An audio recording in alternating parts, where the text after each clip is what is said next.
Lord of the Toolbar maintains a list of executed commands, whether by clicking on icons and for most menu and shortcuts.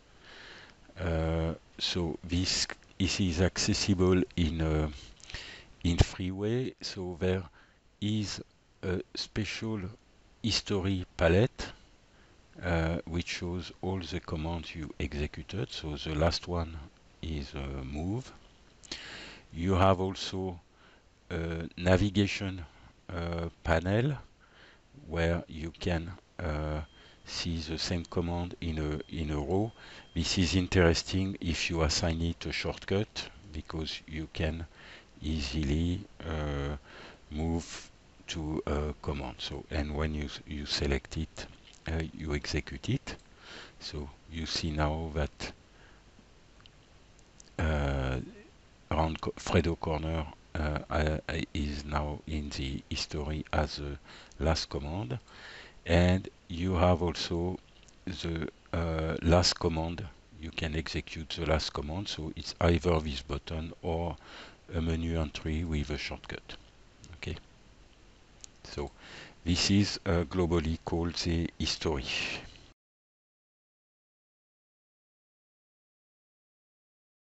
The history palette is a regular palette, so it shows at the vignette stripe. Here you have it in expanded version.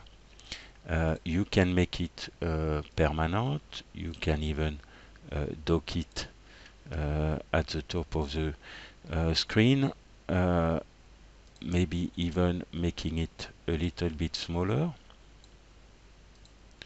Okay, and shrinking it. When it is shrinked, you can of course use mouse wheel to see all the commands. Okay. Now, when you work, and let's say you go to the move tool, you see that the move tool now is latest command. So it works whether you use shortcuts or toolbars, icons, even for the views. So it really depends on your choice. If you have shortcuts, so it works, for example, if you use icon from the history or from another palette. So at any time you can see the latest command from the palette. Now you have a possibility to reset the history. The history may be quite long. There's no limitation. I think the number is 500 and can be set in the default parameter. If you want to have less commands in the palette, just in case, you can do a reset history. Let's say we keep 20 commands, and here are the 20 commands. Okay. So otherwise, you can, as you can do for any palette, lock the palette position, and which prevent it to move unless you unlock it.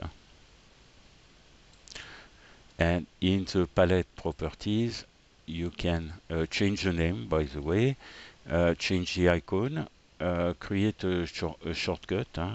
You can perfectly do it. If you want to assign it, I don't know, F2, you assign it F2 and define the nominal dimension and even the colors. Okay, so if I close it, I press F2, I have it in the center of the screen.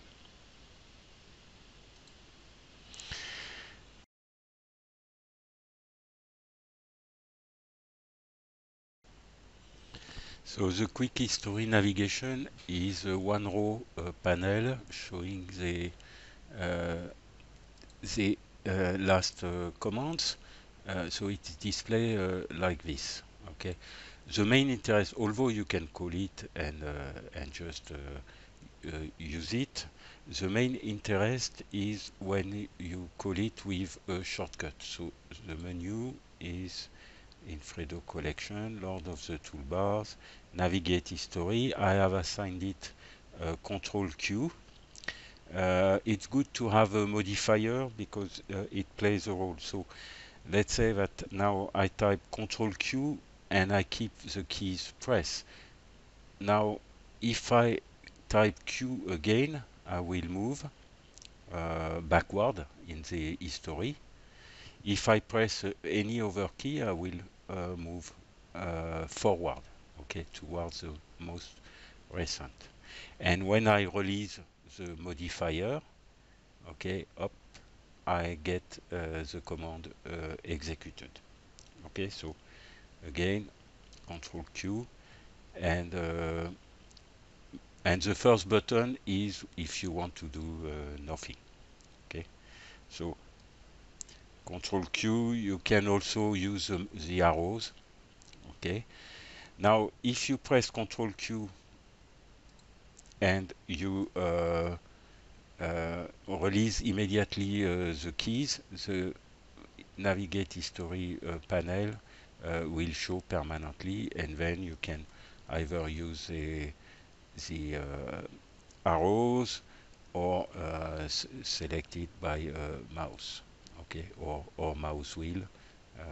Okay, so easy to navigate.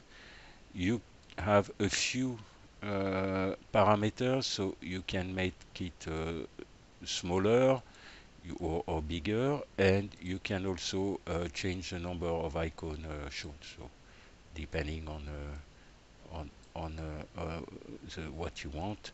So it's easy to number of icons shown. For example, I can show 15. Okay, that's the main parameters. And of course, if you close it or you type escape, it disappears.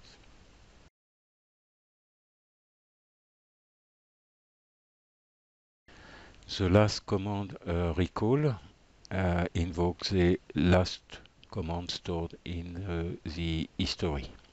Okay, so let's show the history. So it is something coming from Fredo Ghost. So you can invoke it by clicking on this icon. Okay, so if I use move, for example, now, if I click here, I will be in move mode. You can assign it a shortcut in Fredo Collection, Lord of the Toolbar, and last command. I have assigned it the shortcut F2. So if I press F2, I go back to the mode. If I take the eraser, or if I take Fredo Corner, now the F2 will call it back. So that's really the function, a simple function. Good idea to assign it a shortcut. So this concludes this video on the command history in Lord of the Toolbar.